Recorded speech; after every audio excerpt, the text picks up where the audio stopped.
সুন্দর সুন্দর সুন্দর একটা একটা চলো চলো চলো চলো চলো একটা একটা একটা একটা চলো চলো চলো তোমার হয়ে গেছে 40 সেকেন্ড। শাশুড়ি মা তোমার টাইম স্টার্ট। তোমার কাছে মাত্র 1 মিনিট সময় আছে। 1 মিনিট সময়ের ভেতরে তুমি ওই চামচ দিয়ে যত কয়েন প্লেটে রাখতে পারো, ঠিক আছে? আর শোনো, আজকে যে সবথেকে বেশি কয়েন ওই প্লেটের উপরে তুলে রেখে দেখাতে পারবে সে পেয়ে যাবে 500 টাকা পুরস্কার। শাশুড়ি মার হয়ে গেছে 20 সেকেন্ড। 20 সেকেন্ড সময়ের মধ্যে একটা মাত্র তুলে রাখতে পেরেছে। হয়নি হয়নি। দেখি আজকে কে পায় 500 টাকা পুরস্কার।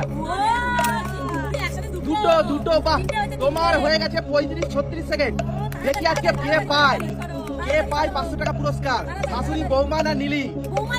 সেটা সুমাই বলে দেবে, সুমাই। দেখি এখন শাশুড়ি মার সময় চলছে। শাশুড়ি মার সময় চলছে কটা? বাহ, চারটে চারটে চারটে। তোমার হয়ে গেছে 56 second. 56 second. Stop stop stop. 1 minute হয়ে গেছে। 1 মিনিট সময়ের ভিতরে তুমি